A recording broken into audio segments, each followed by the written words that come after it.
Fils et du Saint-Esprit.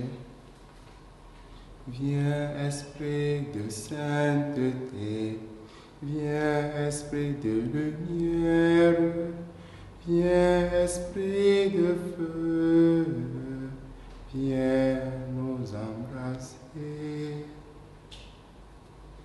Le Seigneur soit avec vous. Évangile de Jésus-Christ selon saint Matthieu.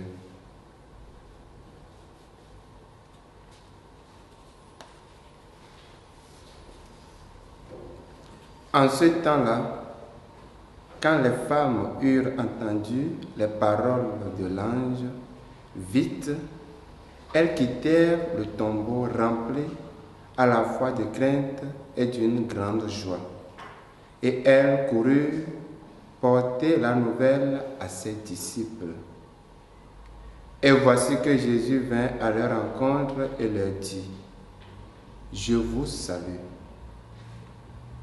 Elles s'approchèrent, lui saisirent les pieds et se prosternèrent devant lui. Alors Jésus leur dit, « Soyez sans crainte. Allez annoncer à mes frères qu'ils doivent se rendre en Galilée.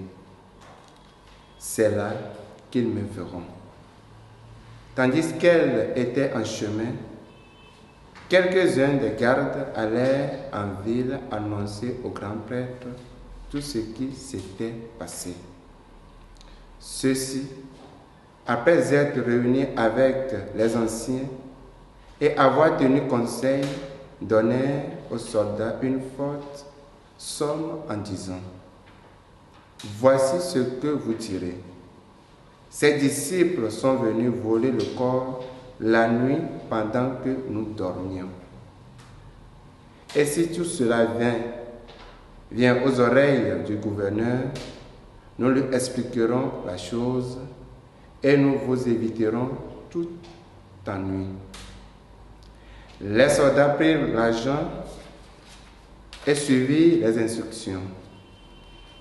Et cette explication s'est propagée chez les Juifs jusqu'à aujourd'hui.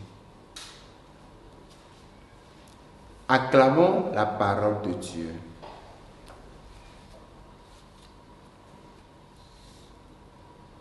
Aujourd'hui, la joie de la résurrection fait des femmes qui sont allées au tombeau de courageuses messagères du Christ. Elles sont toutes joyeuses dans leur cœur à cause de l'annonce de l'ange que leur maître est ressuscité.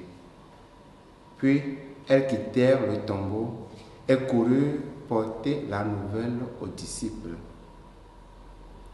Et voici que Jésus vint à leur rencontre. Jésus vient à notre rencontre lorsque nous avons l'audace de le chercher de bonne heure, et il le fait aussi avec tout homme et toute femme. Mieux encore, le Christ, par son incarnation, s'est uni à chacun de nous. Les réactions de ces femmes en présence du Seigneur expriment au plus haut degré les attitudes les plus profondes de l'être humain devant celui qui est notre Créateur et Rédempteur. La soumission totale. Et lui saisissant les pieds, elles se prosternèrent devant lui. Et l'adoration. Quelle leçon pour nous! Elle nous indique notre attitude envers le Christ, Eucharistie. Oui, saisissons-nous très fort ses pieds pour l'adorer, pour lui offrir toute notre vie.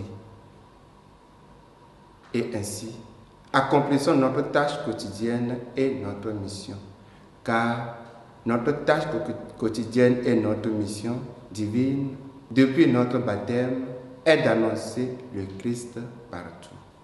Loué soit Jésus-Christ.